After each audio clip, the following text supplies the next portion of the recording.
I can hear you. Hold on. I'm going to flip around my camera. I cannot believe y'all answered. It's not very odd of me to. Hi, how are you? Hi. How are you guys? Where are you? Someplace warm.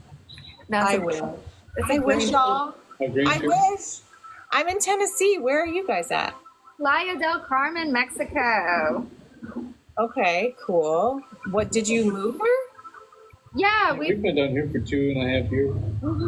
Really? Okay, so I have to tell you guys, my boyfriend, if he knew I was talking to you, he's asleep. He would like shit his pants. He and I watch Tiger King and we die like laughing. Like watching the show, I'm fangirling at the moment, but we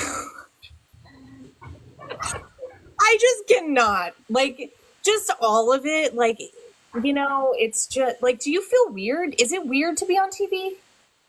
It was really weird initially because on Monday you come out of your house and nobody cares.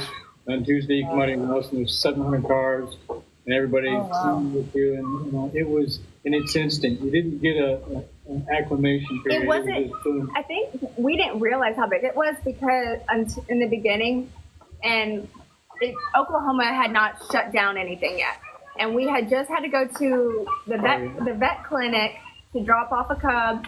And we're like, well, Target's just down the way. So we drove over to Target, and we could hear people way off into the distance screaming. And we just thought it was kids, like, play fighting out in the, just being kids. And so we got into Target. We're in the baby section, and we're picking up cute little outfits. We turn around, and people are hiding behind clothes racks, taking photos of it. And we're like, what is going on here? Like, we had no idea how big it was. And then all of a sudden there was like a line of people in Target with Target employees all wanting photos, and it was just like, it's pretty much like that for 3 years. And well, it's been that crazy since then, but it was very wild for at least 2 years. Is that why y'all moved to Mexico, to kind of escape? No, to get away from the government. It was we wanted to do what we wanted to do with the animals, and policies wouldn't allow that, so we came down here to do it.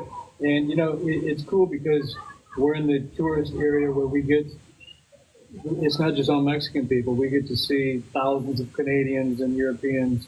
There's a lot of so Americans there too. It's kind of like traveling all the time. We go downtown on a weekend, and it's still, you still get that, that recognition that you've become addicted to. It's addicting. And every time you start to feel shitty about yourself, you can just wait till Friday or Saturday night and go downtown, and everybody makes you feel important again. And so it's that's real. What you just said, that's awesome actually to hear you say that, because I feel like a lot of people wouldn't admit that, but that's like real. It's an addictive drug. It's kind of like, and I think that would be the same thing for any bigger celebrity, honestly, like whether it's Eminem or Brad Pitt, if they were to walk out their door and nobody said hi to them, they would be like, what's going on? We just saw that on TV. Mike Tyson said that. He said it. Yeah, Tyson's when he was getting sick of it, and his daughter says, if you went out and walked the streets and nobody would go to you, he says you'd want to punch him in the face. Or he'd have a heart attack. I think it was like he'd have a heart attack and die. Yeah. Yeah. So, and there's some truth to that. It is, because it's just kind of like sad. It's weird. It's sad, but that's what makes you feel important in life. But, yeah. And I think it's because you get so much negative shit, online, and haters talking shit about you. That's 24 hours a day, 7 days a week. Sure. We don't get to see the excitement and the thrill that people have by seeing someone spin on TV, unless you go out into the public and you get it, because we've never had haters come up to us face to face. One time when I was a drunk guy in Oklahoma City, I think he thought it was Joe. That's funny. You've only had it ever happen to you once? Yeah, never. Wow. And we had to quit going out to drink because it was you get college students, by the hordes wanting to come up and take shots with them, and you just talk with them at alcohol and stay up. I mean, you don't want to be disrespectful. You don't want to be an ass. But then they end up becoming the a-hole because but then we end They're up with, too you know, intoxicated. we end up doing stupid things in Oklahoma City. So, you know, But other than that, it is fun because, you know, I grew up working with Evel Knievel, and, you know, there's nobody bigger in the 70s and 80s than the Knievel family. And so I saw it, and I knew what to be cautious of, and it's still, you know, I thought I'd never want to be like that. it is a different life. But other than that, so where in Tennessee are you? I'm in Murfreesboro, so it's Sir Pizza. south of Nashville. Sir Pizza. Yes, I've never even eaten there though. Oh my God. It's Oh the best my pizza God, on the it's planet so Earth. good. Really? It's so much But different than any other. You know, we talk I've about never. So I've only been here a year. So I moved from Minneapolis, Minnesota to here. My boyfriend's job, he's an aerospace engineer. He works at like the government facility and does things I don't know about. So we moved here and yeah, I have kids. I have 3 kids and I love seeing your content with your baby. She looks literally just like him. Poor baby. The female version. Yeah, right? I'm just like, And she's funny. She's so smart. And it's scary. she says some things that you're just kind of like, did she really just say that? I'm trying to remember what she said the other day. I was just like it was just like a ball buster. Can I ask you guys a weird question? So, when you deal with people like, I know this is something you probably get all the time, but like somebody like that woman, Carol, on the show, does she, like, and I'm asking you because I'm so curious, does she actually care about animals or is it really, because like I actually love animals. Like, I've never dealt with exotic animals at all, but I was like an avid horseback rider growing up and I don't think she loves them. I think Carol loved the notion. And the money of the donations coming in. I mean, I don't know. She was a wealthy woman who had no purpose in life until she started telling people what they can and can't own in animals. You know, if Carol really cared about animals, her animals would. She had enough money. She had millions in the bank, and she could have built the enclosures that we only dreamt of being able to build.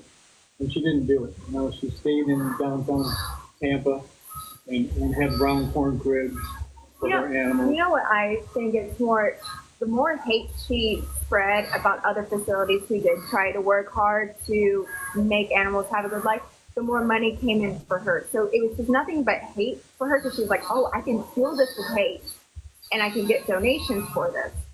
And then it just obviously became more about greed. The same thing with Joe. And I only know a very small handful of people that are in the animal world who absolutely do care about the animals, who don't spread hate. But see, you don't know about those people. Those are the ones that you don't hear about. Yeah, they're the quiet ones. If you've heard about them, if Carol's bragged about them, then they're just extensions of the Big Cat Rescue of her. And when she went out, we found out a few weeks ago that she had just bought a $900,000 lake house, and I went to the Hillsborough County tax map and found out that it was in Big Cat Rescue's name. So, she bought herself $1 million house. Yeah, so I texted Harvey from TMZ, and I said, here's something I want to look into, and then expose her. And she goes, well, I sold the Big Cat Rescue property, and I needed an office because I'm still going to run my charity. I needed an office. He said, you needed a $900,000 lakefront office. And she said, well, you know, that just comes with it. And she just sold 40 of the 60 acres the Big Cat Rescue was on. She kept, guess what part? The part with the gift shop and the septic the system, office. Where we know who lies.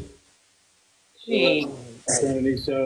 she kept that. So theoretically she still has that office. If she wanted to operate out of it, she could. But instead, she went, 15 miles north in Keystone Lake, and she bought a $900,000 house. So we find out that 2 years earlier, she transferred a $700,000 house next to it into her name. So if she cared about animals, all of that money that was collected and what was just generated from the sale of Big Cat Rescue would go back to the animals. And it's not. It's going to her, fancy cars and fancy houses. Yeah. Well, my thing is, if I was her, I would want to like hide as much as I could. If I was really like she's a nonprofit, yeah.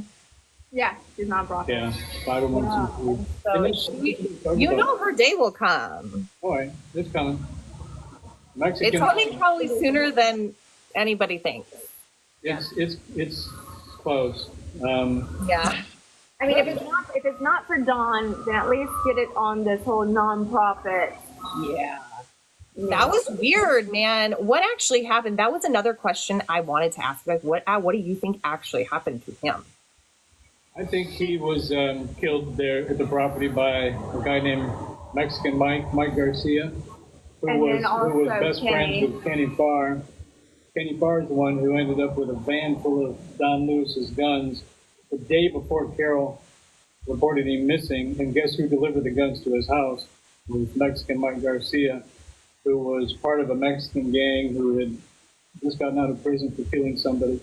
So it's, you know, that, it goes very deep. And Mike's girlfriend or wife at the time, Ann, has come forward. So it's all coming out. And as soon as, you know, the political mess settles down a little bit, I think she's in for some serious, you know, at least questions. Yeah. What is your all's next move? What are you guys going to do next? Right now, we're just traveling. We built a place here that we were going to open it to the public, and we're decided to be private with that. We're just too lazy to open it up right now because it is such a commitment. We want to travel. We're going to Germany and a bunch of different European countries. Cool. For 3 weeks, and then we're gone for 3 weeks. And then we come back. We go to Mexico City, I think, for New Year's Eve. Fun. So we're just having fun. Nice. If Trump gets rid of, you know, some of the problems with PETA and the USDA, we'll come back and we'll build another zoo in the United States too. He probably will, won't he? I think so. Yeah. I think Elon Musk has already said the USDA is going to be gutted, which, you know, protect your meat and protect things that people eat. Yeah, like the USDA, that's for the food, okay, but the USDA APHIS, which tries to hold over animals, it's way too corrupt. Like, it's okay for one person to do one thing, but you're not allowed to do this, and we're going to write you up and take your animals away. They seized our animals. You know? Yeah, that was kind of weird. Behind 8-foot fences and sent them to a place that's got 6-foot fences. We could never get away with that. Yeah. So there was no uniformity or consistency in the enforcement by the USDA APHIS. And so animal regulations need to be in place, 1,000%, but they should be controlled by the state, not by the federal government. Yeah, I would agree with that. Animals in Alaska have different needs than animals in Tampa. I would agree. And, you know, how can one regulation fit and be apropos for both? It was really funny because, like, our bears would shed. And when they shed, they look like hell. They look so bad. They do. I've seen that. And so somebody would call in and say, they look absolutely horrible. They call in the USDA. Well, then USDA... They need some education. USDA is actually not smart at all on any of these. They didn't even know monkeys could swim. Yeah, they don't know what they're doing. But anyway, so they would send over Fish and Wildlife over. And Fish and Wildlife was like, these are bears. I was like, instead. And so they would just say, yes, we checked on them. Yes, they're fine. Yes, they're healthy. And they would just keep getting called on because they were just trying to harass us. People were. But you get PETA with, 8 million or however many following. And all they've got to do is just like CPS. If I called and reported you to the state of Tennessee for child abuse, CPS has to come to your house and investigate. Like, it was a half. Yeah. Oh, for sure. That makes sense. But that's stupid on their part because if they understood that the shedding happens at that time of year, that doesn't mean that they're being abused. But see, it was just people trying to harass. You get a he weighs 1,000 pounds, and when he loses... Maybe you guys should like change the way you look completely. Like just completely just change it. And then people just won't know it's you. And then I don't know. I don't know what to tell you about that. That would stink. Same thing, right? Because it's we can go we slip into Las Vegas. I'm still got warrants in Las Vegas tomorrow. Do you? Yeah. It's stupid too. And you know who's running it? PETA. Yeah. PETA paid the judge. Took him deep sea fishing Yeah. And my fine was because we had tigers in Las Vegas, which I have a phone recording saying, yeah, you can have tigers in Las Vegas as long as you're USDA licensed. So once we get there, PETA calls whoever they call Animal and said, you control. need to raid their house. Well, a judge signed off on the raid. They came in and they didn't arrest us or anything, but we had a court date. Lauren wrote While down you were in Vegas?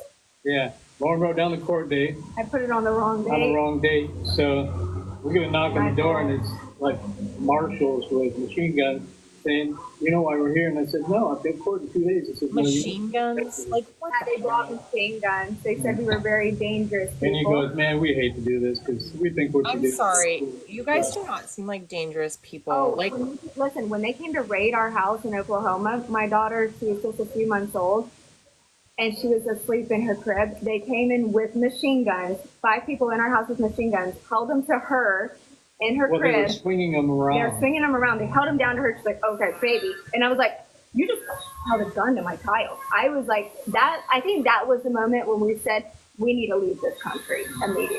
I was They like, came in and they took our property. 47 armed agents with automatic weapons, night vision goggles. They stayed had the like night on our property. 30 vehicles. They brought in a truck for the satellite uplink so they could communicate with the weather. And they they threatened to took all arrest of our me. animals. 4 months later, we get notice they're dropping all the charges. No matter what they thought. that's a lot of trauma. Oh, it was, and this was all during the Biden administration, and I was like, I cannot do this. And then during the Biden administration, you know, Carol Baskin's trying to push the Big Cat Safety Act, and that didn't get passed till about a year and a half ago during the Biden administration. So it's just been like, you know, And Kamala was a signer. a supporter of that legislation. Now you see why we moved to Mexico.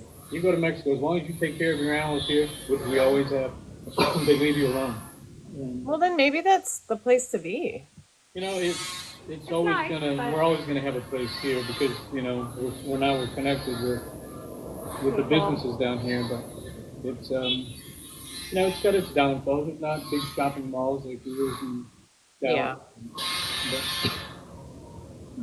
Yeah. So yeah, thank you for letting us go on our No rant. complaints, no complaints. Thank you guys for answering. It was fun, for real. Do it again with me sometime. And All right. I'll be thinking about y'all, and you guys are not bad people. Just keep. You can rub this in your boyfriend's face. You'll believe. I'm so excited. Bye, y'all. God Bye. bless you.